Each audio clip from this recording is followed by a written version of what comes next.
Nos acompaña ya el doctor Alexis Mera Giler, recordándoles que el doctor Mera recuperó su libertad el pasado 27 de enero de este año, 2023, y que fue junto a Rafael Correa y otros ex integrantes del gobierno, empresarios privados también, sentenciado en el caso Sobornos. Quizás empezar por ahí, primero saludándole, doctor Mera, muy buenos días. Le saludamos desde acá, desde los estudios de Radio Pichincha, Alexis Moncayo. ¿Cómo ha vivido esta etapa después de que finalizó el gobierno del expresidente Correa en mayo del 2017 y todo lo que les ha tocado vivir, incluida en su caso la prisión durante más de 3 años? Buenos días. Bueno, buenos días a todos, un gusto estar aquí. Yo le confieso que obviamente sabíamos durante los ejercicios del gobierno que si se tocaban intereses de gente de poder iba a haber persecución. Eso no era una situación descartable. Lo que nunca me imaginé, y lo digo sinceramente, es que iba a ser esta tan fuerte y tan desesperada, tan abusiva y que en el país había tan pocas instituciones, porque yo pensaba, y ese fue mi error, que el país sí tenía algo de institucionalidad. Y lo que hizo Moreno fue destruirla absolutamente, ¿no? Usted compare, eh, comparemos el proceso en Estados Unidos, por ejemplo. O sea, al presidente Trump, obviamente hay mucha gente que no lo quiere ver en la Casa Blanca y hay un hombre muy polarizante. Pero sin embargo, él puede ser candidato, porque no, si respetan los tiempos judiciales, ¿no? Demoraron 2 años en iniciar una instrucción, a Correa le demoraron un mes, y a Correa le hicieron un juicio flash en mes y medio, en año y medio, cuando a Trump ni siquiera le han fijado fecha para juicio, porque no es que en Estados Unidos se irrespeta el sistema judicial para conseguir un objetivo político. En cambio, aquí fue así, ¿no? Entonces fue muy duro, eh, pero obviamente yo preferí quedarme por muchas razones personales. Eh, no tenía dinero para estar afuera del país, tampoco tenía, los abogados no teníamos capacidad de desarrollarnos afuera. Uh-huh. Y bueno, pasé estudiando idiomas y enseñando idiomas en varias cárceles. Y obviamente siempre estoy vinculado a las defensas del presidente Correa, ¿no? Uh-huh. Desde la cárcel y de afuera, ahora con más facilidad, ¿no? Entonces sí he estado, por decirlo, activo Uh-huh. intelectualmente, Doctor, y ¿no? hay una duda que quiero trasladarle, que yo me la hago permanentemente y que además les traslado a mis pocos amigos que tengo. Soy hombre de pocos amigos abogados. Para un tipo que estudia el derecho, para una persona que está permanentemente actualizándose en las ciencias sociales y en el derecho, eh, ¿qué tan fácil es o qué tan eficiente es un sistema judicial politizado como el nuestro, en donde fueron utilizados organismos como Contraloría, como Fiscalía, para perseguir, para montar casos, para forjar pruebas? Y ante eso, y usted puede ser el mejor abogado del mundo, pero si el tribunal está ya cooptado, está comprado, ¿qué posibilidad hay de que pueda, a través de una defensa técnica, salir avante en un proceso de defensa? Ninguna, y es frustrante, ¿no? A pesar de que yo estudié Derecho, pues pensaba que el derecho era la solución para el desarrollo de la humanidad, el manejo de las sociedades. Es frustrante porque fíjate lo que pasa ahora. O sea, si la Corte Constitucional destituye a los vocales, que no lo puede hacer, eso expresamente está prohibido, porque ellos no han incumplido nada, los vocales del Consejo de Participación Ciudadana y Control Social. Así es. Ya esto es apagados y vámonos, ¿no? Porque no se puede, no hay una ni siquiera el máximo tribunal de derecho respeta el derecho. Entonces, es frustrante, ¿no? Entonces ahí le doy la razón a la izquierda que quiere ir a la revolución.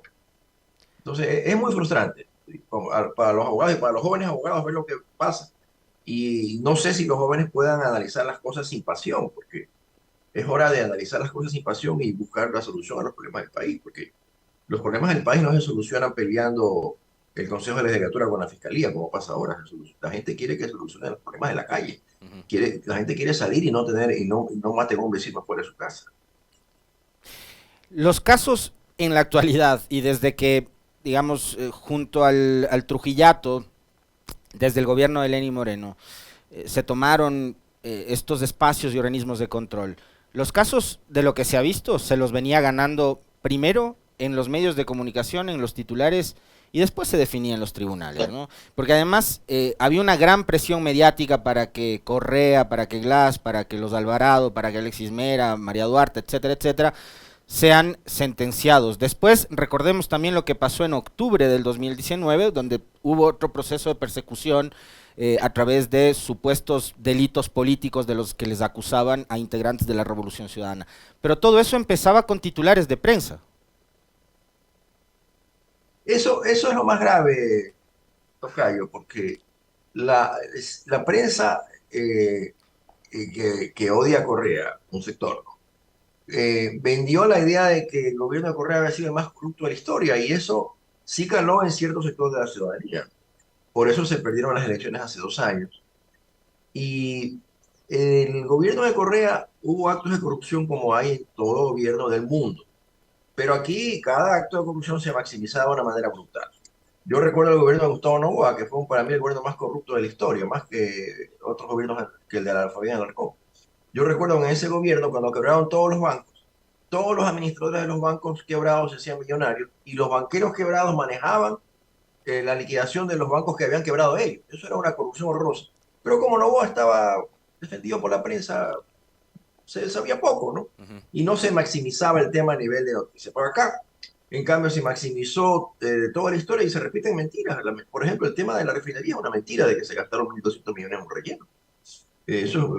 Ha habido muchas obras que funcionan ahí. Y esa obra hubiera sido indispensable si el crédito se hubiera conseguido, por Moreno no consiguió el crédito. Y así darle 10.000 ejemplos. O sea, lo que pasaba, se decía, yo me acuerdo que vi en el diario Expreso una página diciendo de que la ruta Collas había una grosa de 100 millones de dólares, ¿no? O sea, el Contralor era tan corrupto que decía que todo lo que se había gastado en la ruta Collas debía revolverlo a la ministra Duarte. Eso no puede ser, porque la ruta Collas existe. No puede ser que le cobren todo el valor. Usted anda por la ruta Collas cuando sale, coge un avión. Entonces no puede ser que se cobre todo el valor de la obra. Eso es una cosa inaceptable, ¿no? Está bien que se pretenda decir que hay una irregularidad y que haya una determinada obra que esté mal hecha. Por ejemplo, todo lo que fue la pavimentación de los cerros. No sé cómo se llama la palabra técnicamente. Disculpa el ingeniero. Pero no toda la obra. Y obviamente salió una nota de que la ministra de Obras Públicas debía 100 millones, o sea, eso sí es una corrupta. Pero después, ¿qué pasó? Todo se ganó. Todo se ganó. Todo en los tribunales de lo administrativo, incluso en definitiva instancia, en casación, ya ganó la ministra Duarte de todos los casos. Pero no hubo el titular. Pero ya no hubo el titular. Y ya fueron juzgados mediáticamente. Claro, entonces, otro tema es el de los aviones. Nunca hubo ningún indicio de los aviones. Le explico, Tocayo. Dijeron un día como, es que lo que hace, hay gente, yo reconozco que la gente que nos se opone a nosotros enconchavada, perdón la expresión, no sea tan castiza, con la prensa, con ciertos sectores de la prensa, utilizan cosas que sí le llega a la gente, ¿no? Utilizan esos pequeños mensajes. Entonces un día dijeron que el avión había volado a Brasil sin pasajeros. Entonces eso suena horrible, ¿no? Y cualquier ciudadano de a pie que lee el Universo, el Comercio, le decía que cómo es posible que Correa haya mandado, a quién mandó sin pasajeros. Tal vez llevó, ya se especula, llevaba plata para recogerlo de Odebrecht y que vaya con sacos y regrese con sacos. No fue así. Cuando se investiga el tema, y la Fiscalía lo sabe, ¿no? Se descubre que había la Cancillería pedido el avión para unirse en otro vuelo con el presidente de Turquía, porque había 2 aviones. Y en ese momento, el canciller cambia de opinión por razones de agenda y pide que el avión no vuela. Entonces, el pedido de la Cancillería para que el avión no vuele se da cuando ya estaba volando. Entonces, el avión se enteró en medio vuelo de que no debía volar, entonces con el regreso, eso fue todo. Pero no, ni siquiera tienen la curiosidad de investigar y nomás lanzan la mentira. Y ya el tema de aviones también se ha ganado en primera instancia la multa contra el propio presidente Correa. Sí, y eso va a acabarse ganando.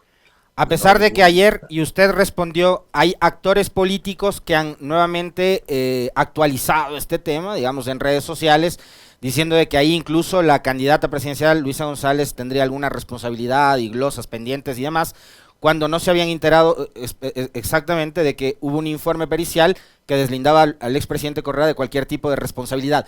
¿Qué implica esto y qué responsabilidades podrían tener quienes forjaron y montaron este tipo de casos y quienes además también las han sostenido? Ayer el ex candidato presidencial Cristian Zurita lo mencionaba en Twitter, la asambleísta electa por Tungurahua, Ana Galarza, también mencionaba el caso, con absoluto desconocimiento de este último acontecimiento. Bueno, primero que están mal informados, el odio los hace repetir mentiras, y yo les respondí en redes sociales precisamente inmediatamente que están mintiendo, mienten porque la señora González no tiene ninguna glosa en firme, ¿no? Y en las investigaciones se ha demostrado que ella no tuvo todos los vuelos que ella coordinó están justificados, están totalmente justificados. Y eso se va a terminar ganando. Lo que pasa es que los procesos duran un tiempo, pero ahí no hay ninguna preocupación. Y ya le digo, a Correa, que era el principal investigado, lo declararon inocente, ¿no? Y todos los demás se declaran inocentes. Y respondiendo a su pregunta, Tocayo, yo he pedido en todos los juicios, y en este juicio de los aviones lo he pedido también, que tuve audiencia esta semana, una audiencia preliminar, que se establezca la responsabilidad pues, de los funcionarios de Contraloría. Pues no puede ser que destruyan las honras. No olvídense de los que somos políticos, porque obviamente los políticos sabemos de que tenemos que lidiar con los mentirosos. Pero a mí me da pena gente, todo el escuadrón de transporte presidencial, que son pilotos en servicio activo de la FAE. O sea, por destruirnos a nosotros, le afecta a una serie de oficiales de la aviación, personas decentes, honestas, que han dado su vida por la patria, y de pronto aparecen con una glosa de $1.000.000. Y dime, ¿con qué plata paga esa gente? ¿Con qué plata? Por lo menos yo he defendido a mis amigos gratis, porque sé que esa es lo que hay que trabajar por la causa. Pero todo ese grupo de pilotos de transporte aéreo, ¿cómo hacen? Pues deben vender un carro para contratar a un abogado, porque los abogados no son baratos, ¿no? Entonces, espero que la justicia, que vamos a tener audiencia en unos 3 meses más, declare la responsabilidad tanto de Celia de la Torre como del personal de Contraloría para que respondan por eso. Ahora, vamos a ir viendo caso por caso. Este es uno, el que se refiere el doctor Alexis Mera, que tiene que ver con el uso del avión presidencial. Ayer, el doctor Mera publicaba en su cuenta de redes sociales en Twitter: la justicia acaba de anular la multa infame puesta contra Correa por el contralor Celi por disque endeudar ilegalmente al país a través de certificados de tesorería. Otra muestra más de las mentiras que inventaron para sostener que somos deshonestos. Ahí quisiera precisión sobre este tema, que nos aclare qué caso es y si tiene que ver con incluso aquella, si recuerda el doctor Mera, debe tener muy en mente, aquella comisión de veedores de la deuda que conformó Celi con un montón de gente, el procurador, etcétera, etcétera. ¿Tiene que ver con eso o a qué caso se refiere este, doctor? Es una especie de derivación de lo que usted menciona. Ya. Lo primero que hizo el gobierno, eso es curioso, lo primero que hizo el gobierno con la prensa cuando dejamos el poder, es decir que Correa había sobreendeudado el país. Entonces, ellos pusieron ese escenario y quisieron comenzar a desbrozarlo diciendo que había delitos, una cosa ridícula. Y ahí hicieron esa comisión que usted mencionó. Bueno, el juicio que pusieron contra Correa por ese tema ya también lo ganamos, que es otro juicio, una multa por sobreendeudar el país.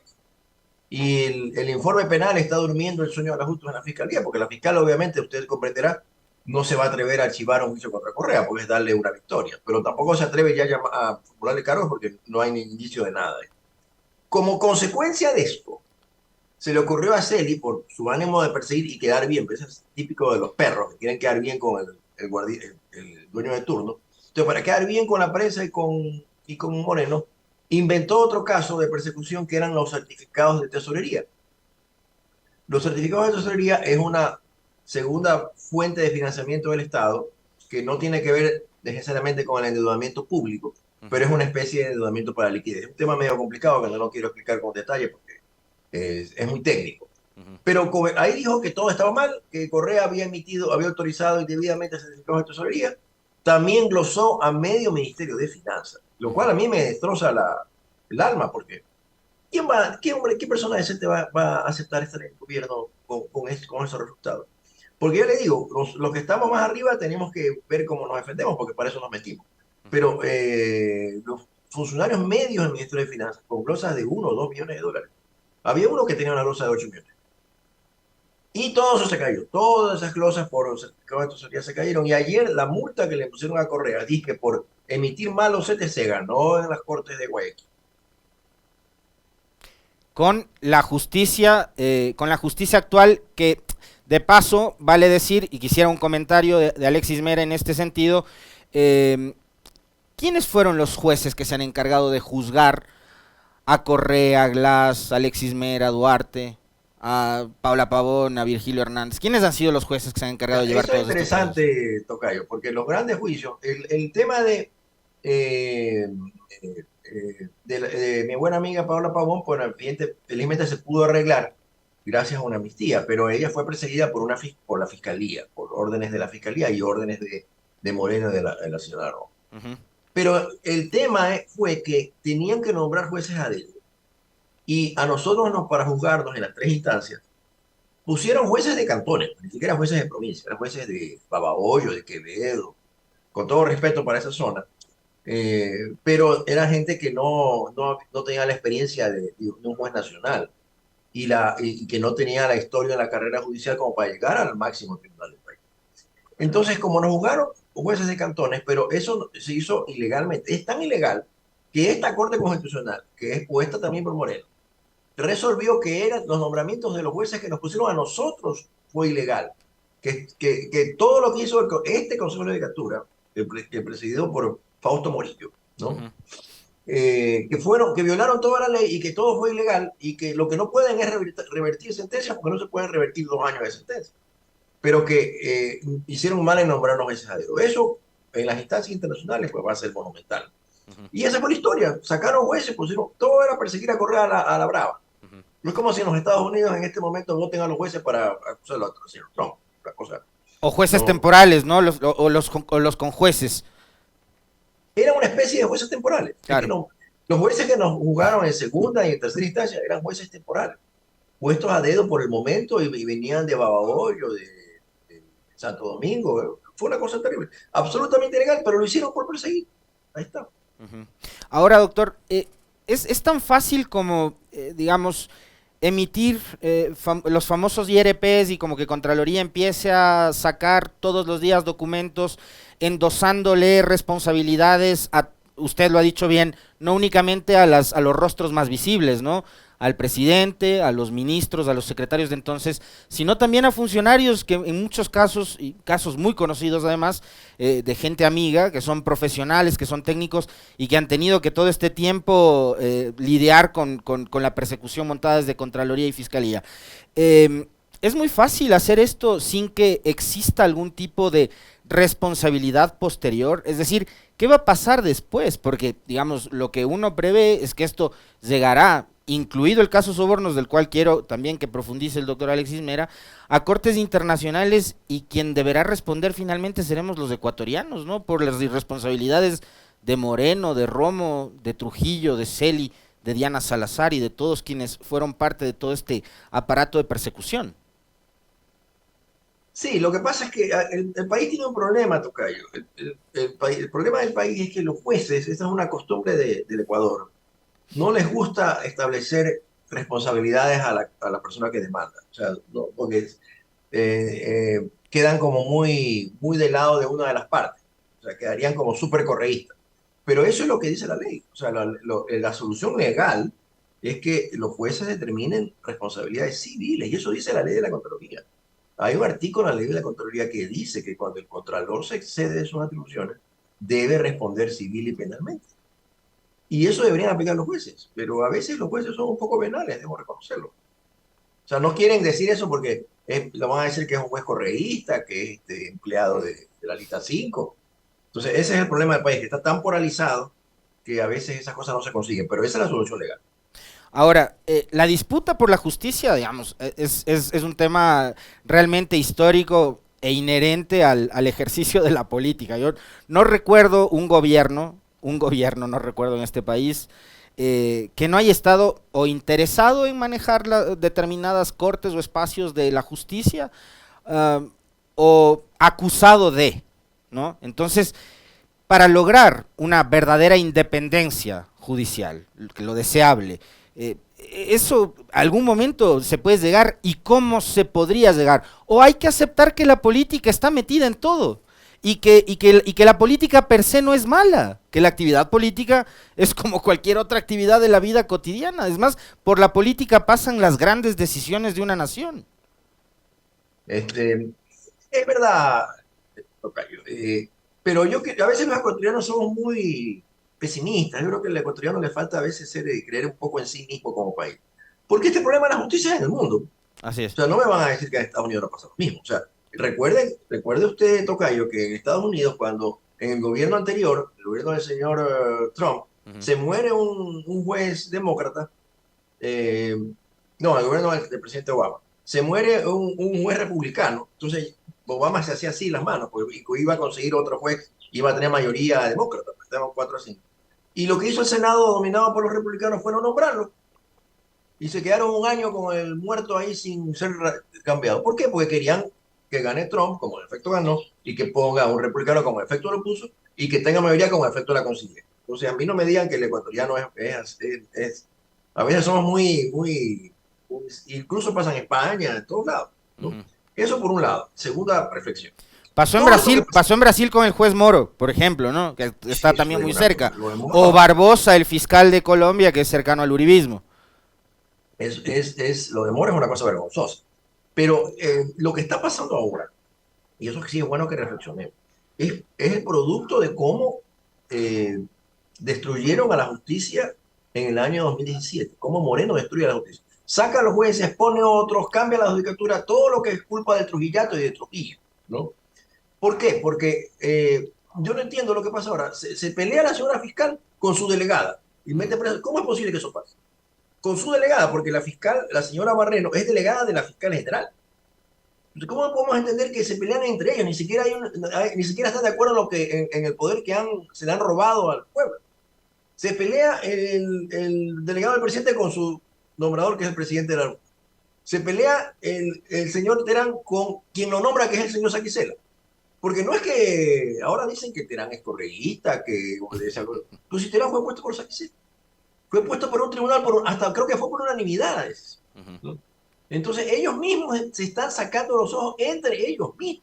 Aquí no tiene nada que ver el correísmo. El correísmo le quitaron toda función de injerencia en el 2018.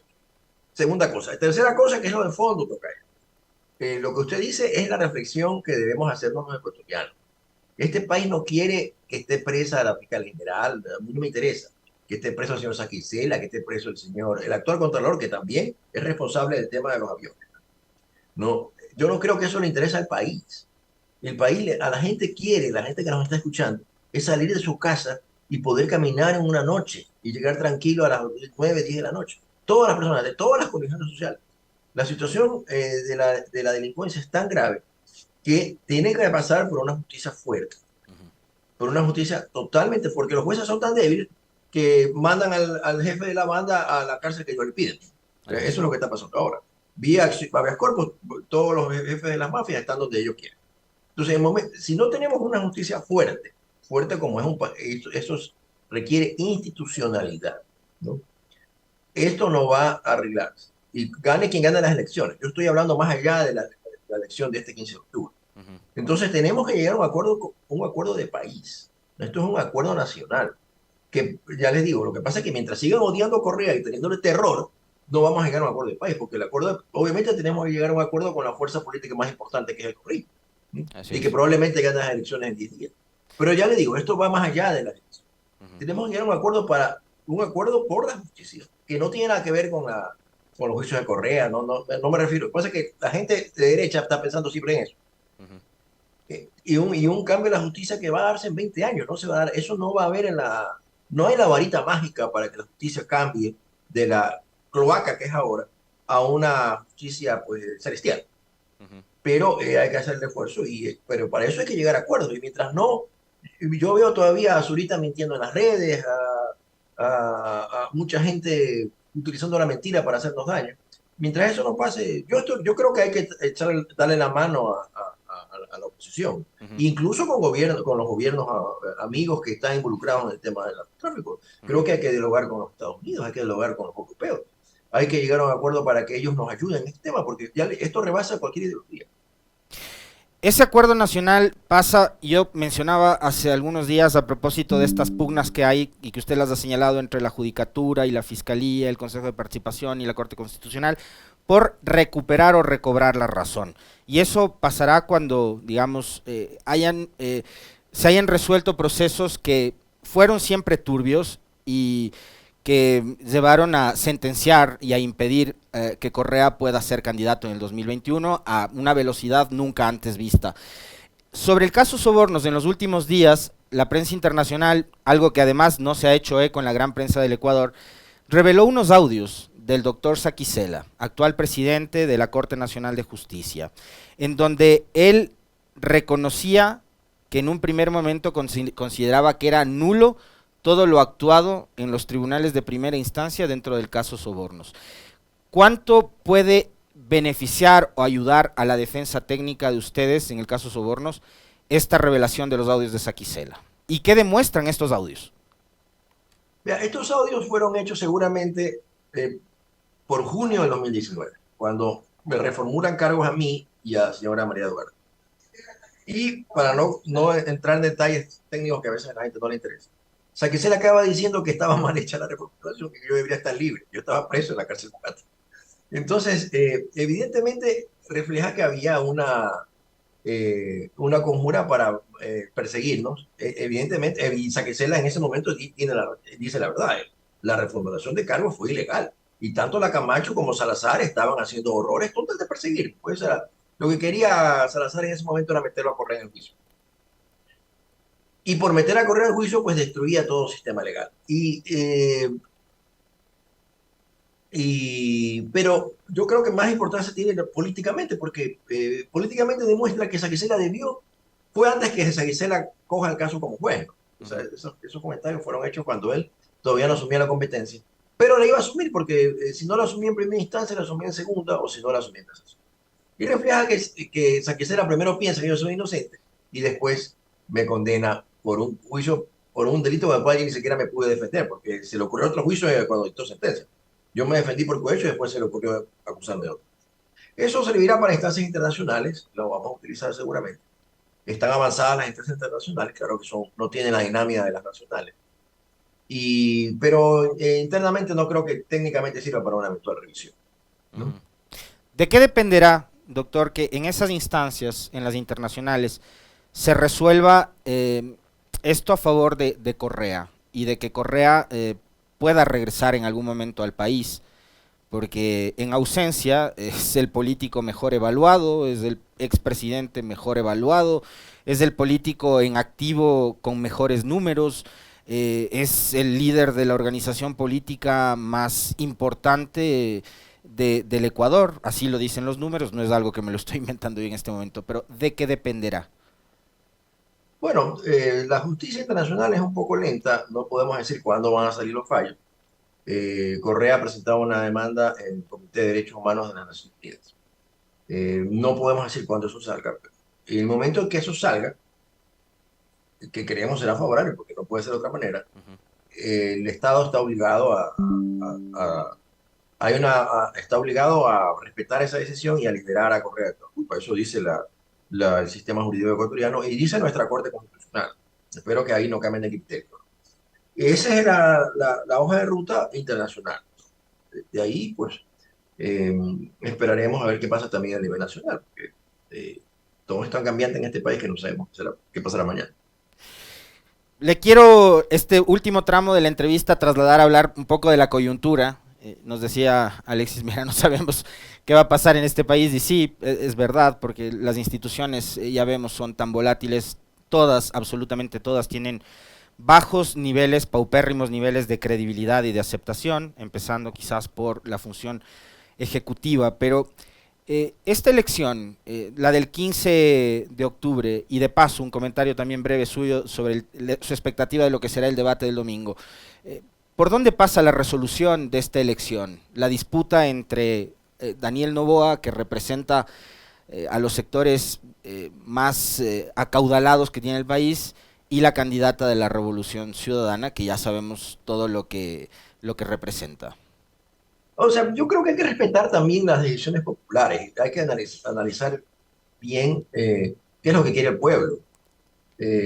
A veces no se analizan las cosas sino con la pasión política, pero evidentemente el 24% que ha votado por Noboa quiere un cambio. Es parecido a lo que pasa en Argentina. La gente dice cómo pueden apoyar a este hombre que es un tipo psicópata, pero la gente quiere un cambio, ¿no? Entonces, ese 24% quiere un cambio. Y hay mayoritariamente una mayoría de la población que ha reconocido nuestro servicio público. El problema es que mi análisis es que la votación de Novoa es una votación muy blanda, porque no es gente que va a salir a las calles a pelear por Daniel Novoa al día siguiente que sea elegido presidente.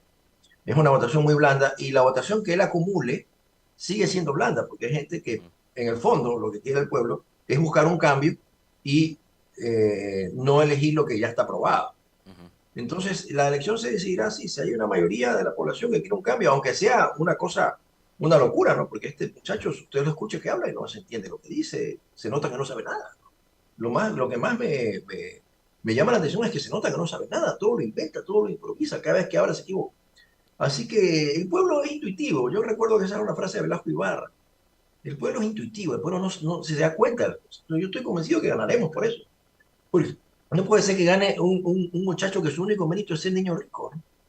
Y además tiene la experiencia del otro niño rico que ya está más viejo y que ha sido un desastre, ¿no? Ujú. Entonces, por eso yo estoy convencido que ganaremos. Porque Velasco siempre decía que el pueblo tiene una capacidad de intuición que la gente no entiende. Por eso ganamos la consulta hace un año, porque hace de febrero. Ujú. Era básico. La gente decía, vamos a perder, pero la gente no es tonta, saben que le quieren engañar. Y se ganó el no. La pregunta también ahí es, ¿por qué la candidatura de Luisa González no puede representar ese cambio? O sea, vivimos 6 años de lo mismo, de Moreno Lazo, que podría ser un año y medio más de continuidad con Novoa, porque no veo mucha diferencia entre el programa de gobierno y lo que representa Novoa con respecto de los dos últimos gobiernos. En ese sentido, ¿por qué no podría ser o por qué no ha logrado ser la candidatura de la Revolución Ciudadana de Luisa González la candidatura del cambio? No de volver al Bueno, pasado, no del el famoso ya lo hicimos, sino del cambio, de cambiar la realidad que estamos viviendo ahora por tener un país más seguro, más controlado, pacífico, etcétera. o sea, ha ganado las elecciones el candidato más opositor al gobierno de Lazo que ha sido nuestro. O sea, Ujú. la gente sí quiere un cambio, sí ven nosotros un Claro. cambio. Pero la gente que quiere un cambio total, una cosa así, un salto al precipicio, vota por Novoa. Entonces, yo no creo que esa sea la mayoría de los colombianos. Ujú. Me piden que le formule unas preguntas, gente que entiendo le conocen bastante bien al doctor Alexis Mera. Eh, ¿Qué le faltó o qué le falta al proceso de la Revolución Ciudadana para completar, digamos, para complementarse como un proyecto político de país? Como proyecto político, creo que somos proyecto político, ¿no? Creo que somos proyecto político, pues vamos a tener la mayoría en el Congreso. El proyecto político nacional es un proyecto político de izquierda que la gente lo debe entender así. Yo pienso que sí hay un proyecto político. Hay un proyecto político que se vende y la gente lo acoge. ¿Y está consolidado? ¿La RC como proyecto político está consolidada a su criterio, doctor? Sí, estamos teniendo mayoría en todas las provincias. ¿Cómo no va a estar consolidado? O sea, y a pesar de todo lo que nos han dado. Mire, y esto ha sido una conjura internacional también. Eh, lo de Odebrecht, por ejemplo. Eh, el contrato más grande de Odebrecht no fue firmado por nosotros, fue firmado por el alcalde de Quito. Entonces, cuando se firma, y eso no sale. Yo no digo que el señor Rodas sea deshonesto, es mi amigo, pero sí me parece sospechoso que todo haya salido con lo del gobierno de Correa y nada, y que Odebrecht sea una corrupta cuando contrata la refinería y una santa cuando contrata el metro. Entonces, esto es una conjura y nos han dado duro, y por habernos dado duro, también nos ha golpeado. Y a cierta gente que se ha convencido cree que somos deshonestos, lo cual no es verdad, ¿no? Pero eso es nuestro principal activo de lucha y mientras ganamos estos juicios demostramos que todo ha sido una farsa. Pero proyecto político lo hay. Hay Ujú. un proyecto político nacionalista y pragmático que debemos buscar en este momento, no los nacionalismos eh, ingenuos, sino agregar la seguridad del país a cualquier precio. De las cosas, en un eventual gobierno de la Revolución Ciudadana, digamos que el 15 de octubre gana Luisa González y que el país nuevamente va a tener un gobierno de corte de izquierda, algunos les llaman progresista, que no sabemos ni muy bien ni qué significa eso, pero eh, Es ¿qué es lo verdad que eso. qué es lo que debería hacer el gobierno de Luisa González que no hizo el gobierno de Correa o que no alcanzó a hacer el gobierno de Correa, aunque le queda poco tiempo, ¿no? Son 18 meses que tendría, en teoría, un eventual gobierno de la Revolución Ciudadana, si gana el 15 de octubre. Lo que pasa, Tocayo, es que esta coyuntura de 2023 es totalmente diferente del 2006. Ujú. Entonces, en este momento hay que darle prioridad al tema de la seguridad. Se tiene que controlar las calles, controlar. El Estado no existe en Durán. Lo que estamos viviendo aquí en Guayaquil es terrible. O sea, en Durán no existe el Estado. Nadie puede salir a la calle, los niños no pueden estudiar. Entonces, hemos llegado a un nivel en que los niños no pueden estudiar porque le dan bala. Es normal. Entonces, eso para mí es la prioridad del gobierno. No debe pensar en otra cosa. Luego, como dice Luisa, lo emergente y lo no emergente. No sé la frase exactamente porque no estoy en la campaña. Pero lo emergente es la seguridad. Pues de ahí hay un montón de cosas que hay que hacer. Y lo segundo es la salud pública. Este gobierno neoliberal la ha dejado destruida, pues no hay ninguna gasa en los hospitales. Usted sabe, cuando yo estaba preso, imagínense lo que me pasó. Me dolió un diente, se me quebró una muela. Le dije al dentista, arréglemela, por favor. Dice, sí, pero sin anestesia porque no hay. Entonces, siquiera aguántese que le abran el diente sin anestesia. Yo por lo menos pude conseguir por ahí que alguien me consiga tubo de anestesia, pero imagínese el pobre que está ahí tiene que aguantar el dolor. Ese es el país que vivimos. Entonces, esa es la agenda, ¿no? Y la agenda ha cambiado totalmente con, con estas mafias internacionales que nos vienen. Ojalá haya escuchado a Daniel Noboa que dice que la gente se hace detener para hacerse atender en las cárceles, ¿no? Al doctor Alexis Mera le curaron la muela sin anestesia. Eh, en tema En tema jurídico, institucional, constitucional incluso, en algún momento Rafael Correa habló de la posibilidad de ir nuevamente a una constituyente para resolver todo este descalabro que nos heredó el Trujillato, esta pugna institucional que estamos viviendo. ¿Pasa por ahí la solución, por una reforma constitucional vía constituyente, o qué es lo que se debería hacer, insisto una vez más, en un corto tiempo de 18 meses, que es lo que tendría el próximo gobierno y asamblea? Mira, yo te hablo como ciudadano, no como abogado del presidente Correa. Si la Corte Constitucional destituye a los vocales del Consejo de Participación Ciudadana, demostrarán que lo único que hacen es obedecer a la prensa, a cierta prensa, pero no toda la prensa hace eso. Y pueden violar cualquier cosa con tal de quedar bien con la prensa y perseguirnos políticamente. Para mí no hay otra salida que la constituyente, pero si la Corte Constitucional, que es el principal tribunal de justicia del país, tiene un sesgo político, pero ya horroroso, ¿no? Que es capaz de hacer el día a la noche con tal de perseguir. Yo creo que no hay otra salida que una constituyente, porque la Corte Constitucional no se puede destituir por otra vía. Pero de ahí a que sea la prioridad de doña Luisa, no sé, porque ese tema no he hablado con ella. No le podría dar una opinión así oficial, no tengo la opinión. Y en el caso de ir a un escenario como ese, que sería, digamos, extremo, ¿no? El de una constituyente, ¿qué debería pasar a criterio de Alexis Mera con respecto del Consejo de Participación Ciudadana, un organismo que ha sido tan cuestionado durante los últimos 6 años? Mira, ha sido cuestionado cuando ha convenido el cuestionamiento. A mí sí me, me molesta ese análisis de cierta prensa.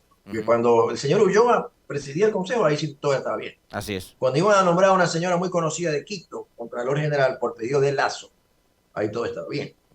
Pero cuando los destituyen y viene un nuevo consejo, ¿no? Ahí sí todo está mal. Así que yo creo que este país debe comenzar a analizar con frialdad esas cosas, ¿no? Debe analizarlo y sin intereses políticos, porque aquí el problema de todos los análisis Ujú. es en función de qué nos conviene, Claro. ¿no? Yo creo que ciertas designaciones, por ejemplo, por decir, las designaciones de las Cortes de Justicia deben ser analizadas por el poder político, como es en todo el mundo, ¿no? Esa es mi opinión, pero a título personal, no es una opinión Parlamento. de Que vaya al Parlamento. cómo es en las democracias modernas, con control, con oposición, con escrutinio público, ¿no? Y con mucha revisión. No, el nombramiento venga de los políticos normal. El problema es lo que hacen los políticos a veces que sí es mal. Pero los nombramientos políticos tienen más escrutinio, ¿no? Que ciertas cosas que se hacen a veces entre gallo y medianoche. Vean cómo eligieron el Trujillato, eligió todo. Ujú. Pero eso ya le digo, hablo a título personal. Le quiero agradecer infinitamente al doctor Alexis Mera Giler, ex secretario jurídico de la presidencia, ahora abogado del expresidente Rafael Correa, por haber tenido la gentileza de atendernos durante estos minutos para charlar. Muy amable, doctor. Un Gracias, abrazo. tocayo.